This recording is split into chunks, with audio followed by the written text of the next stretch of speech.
You want to support Roland Martin Unfiltered? Be sure to join our Bring the Funk fan club. Every dollar that you give to us supports our daily digital show. There's only one daily digital show out here that keeps it black and keep it real as Roland Martin Unfiltered. Support the Roland Martin Unfiltered daily digital show by going to RolandMartinUnfiltered.com. You can make this possible. So Donald Trump announced that he expects to sign the Phase 1 trade deal with China on January 15th or shortly thereafter. The deal, which was agreed to in principle last month, will reduce, that was probably supposed to be February 15th. The deal, which was agreed to in principle last month, will reduce tariffs, boost Chinese purchase of American goods, and address intellectual property concerns. So what does this trade deal mean for the U.S. and the global economy? And more specifically, what does it mean to black farmers who are already suffering as a direct result of trade tariffs and climate change? Joining me to talk about this is Dr. John Wesley Boyd, founder of the National Black Farmers Association. How are you, Mr. Boyd? Thank you very much for having me. So it's very, very good to be here and spend time.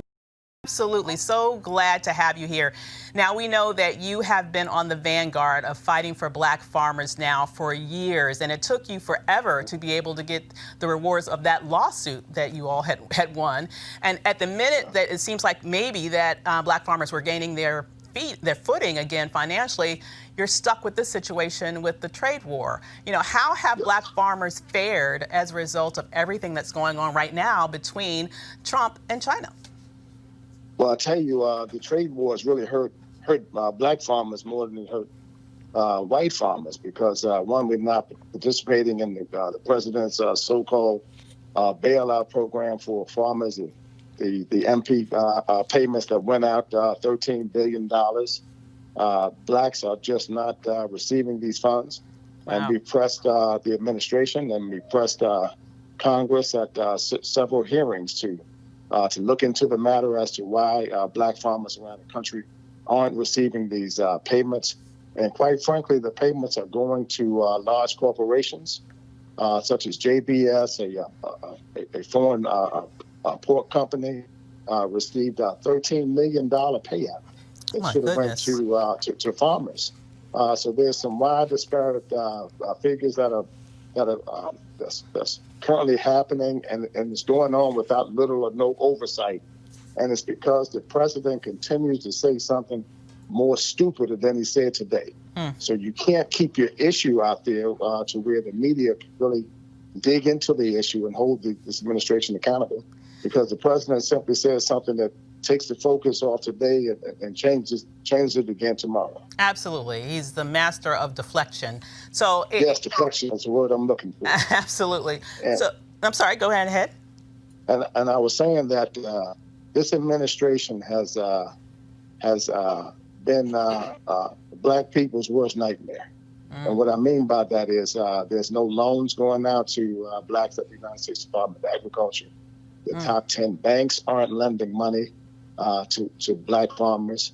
And I read a quote the other day that Roosevelt, under Roosevelt's administration, they made more loans, farm loans to sharecroppers and black farmers than this administration is making to black farmers. We have to do something to organize and mobilize and get someone that can defeat this president in the general election. I don't care who it is. Anybody would be better than this president at this point. Absolutely. Based on my opinion, and he puts people down and degrades people, degrades black people and women. I can't see why white farmers in this country continue to overwhelmingly support this president in red states, based on the condition, the all-time low prices for farmers, $8 a bushel for soybeans, $4 and some change a bushel for corn and wheat. These are 1980 prices. That's just astounding to me. I come from a family of farmers, and that's a lot of hard work. In my mind, there's no harder work in America than being a farmer.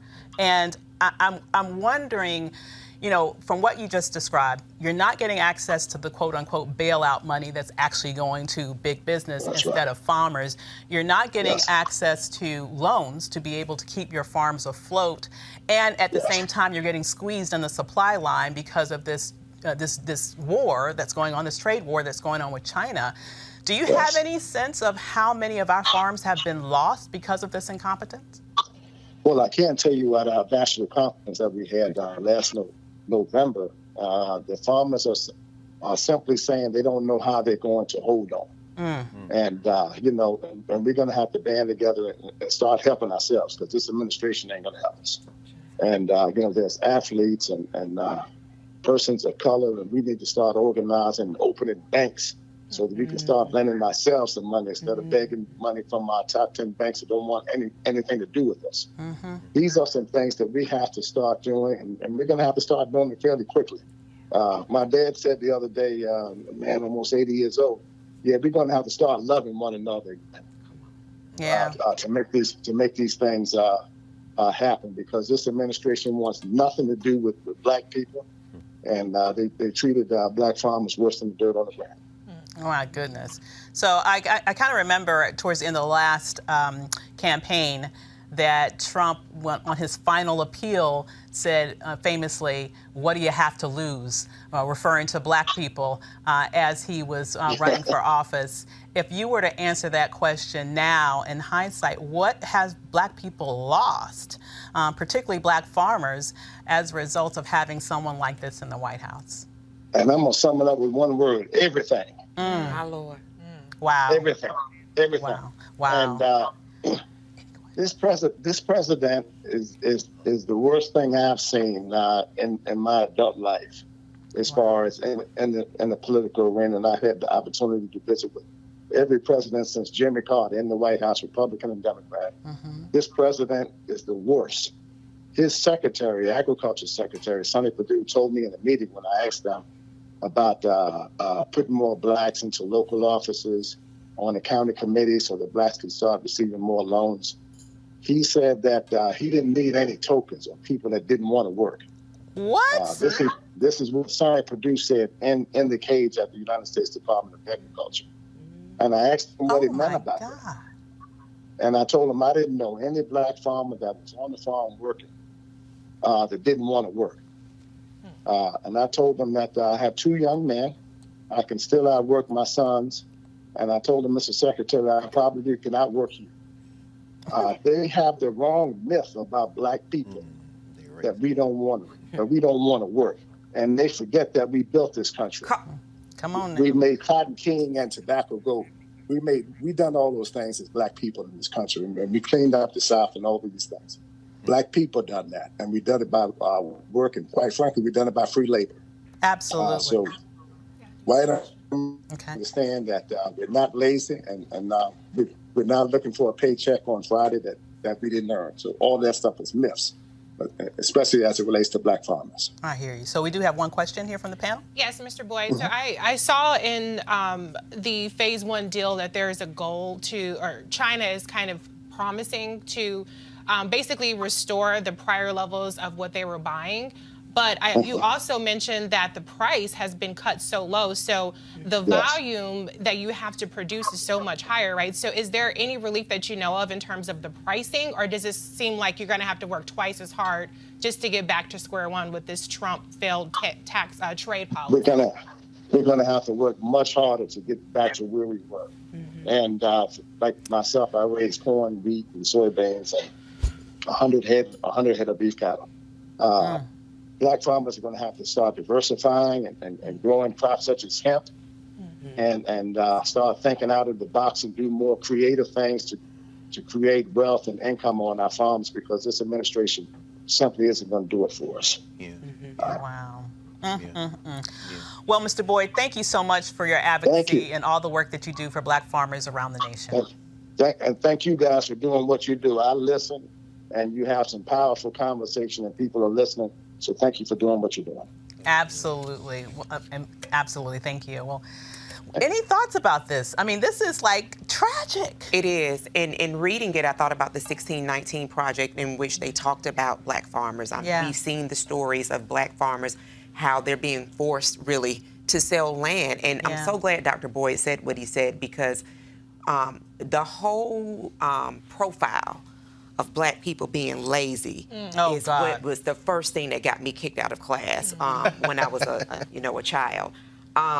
When we were the first assets on the book, and as Dr. Boyd said, we had made, I think he said something around cotton, gold, and cash king. Right. Yeah.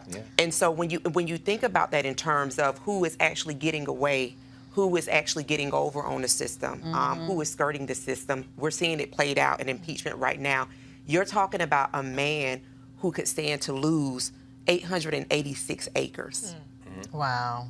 And 3 generations of farmers. And so I'm glad that he mentioned talking about coming together, black banks, the things that our parents and grandparents absolutely diversifying the crops. But if there were ever a time that unity just really was a priority, that time is now. And so it is above and beyond kind of the silliness that we're seeing happening to get very serious, because this is not going to change with an election.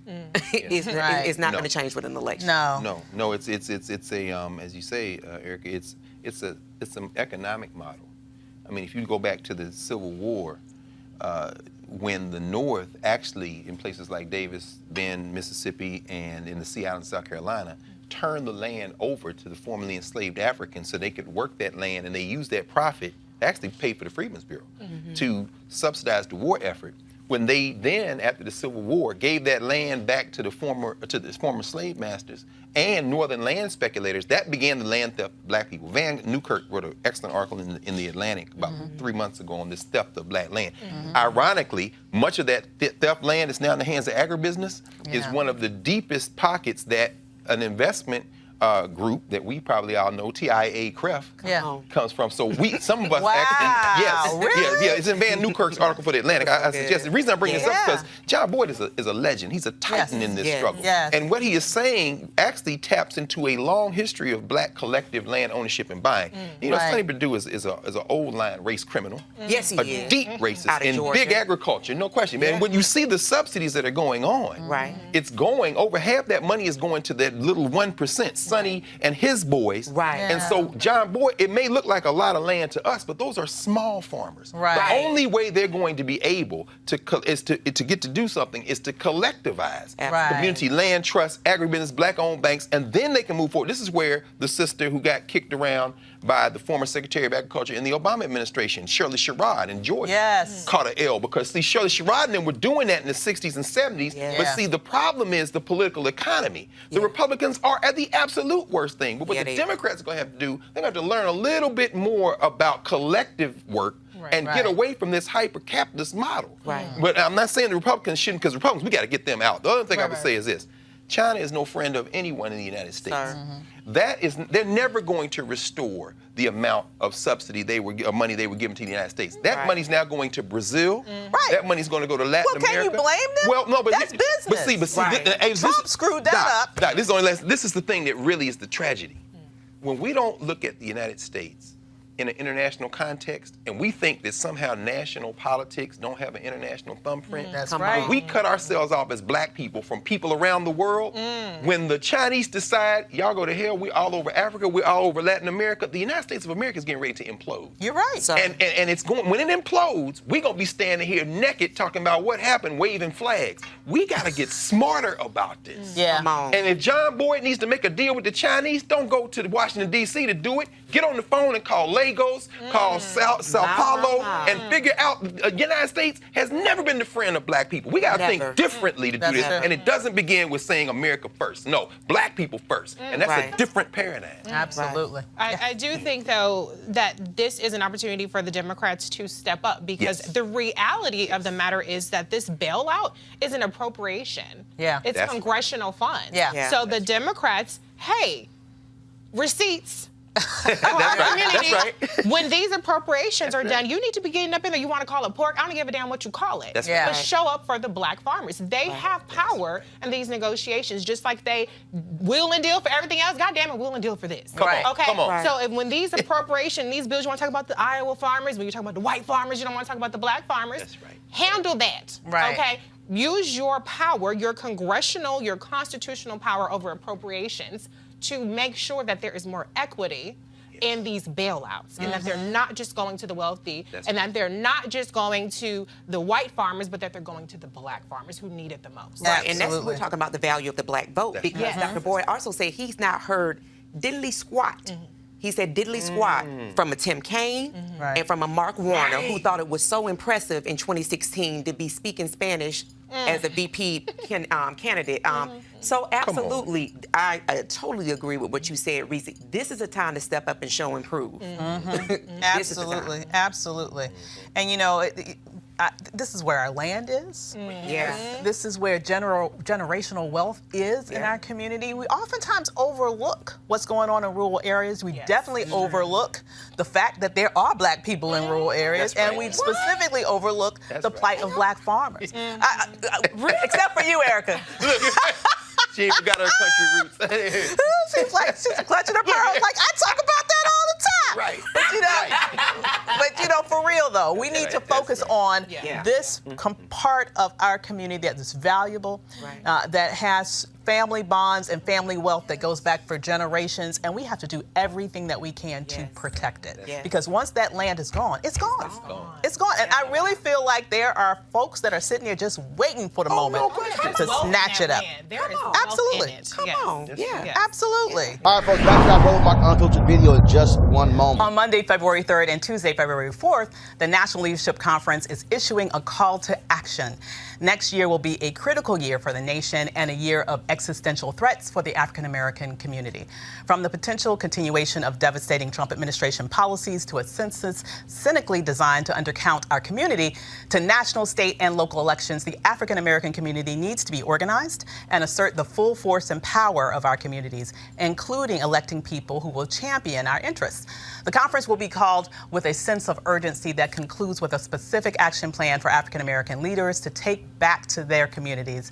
During the early years of the CBC, the caucus periodically convened African American leaders from around the nation to tackle different issues or respond to various crises. As the nation, and in particular our community, is experiencing the most hostile administration since the 1950s, the time is right again for the CBC to step up and convene leaders from around the nation. The goals are to initiate a CBC-led national call to action to mobilize African American participation in the 2020 census, voting rights, and the CBC legislative agenda, to promote and support other organizational efforts affecting the African American population like labor, students, local election officials, and faith communities. The Future of Black America, a call to action two-day conference, will be held at the nation's capital and will include plenary sessions and workshops covering key issues. The CBC will take the lead in moderating and facilitating, but leaders from around the nation will be invited to present the issues, strategies, and work from various communities. The conference will begin with an off-site political session and a full day of plenaries and workshops. For more information, go to cbc.house.gov/2020 Summit. Now back to your Roland Martin Unfiltered video. You want to check out Roland Martin Unfiltered? YouTube.com/Roland S. Martin. And subscribe to our YouTube channel. There's only one daily digital show out here that keeps it black and keep it real. It's Roland Martin Unfiltered. See that name right there? Roland Martin Unfiltered. Like, share, and subscribe to our YouTube channel. That's youtube.com/Roland S. Martin. And don't forget to turn on your notifications so when we go live, you'll know it.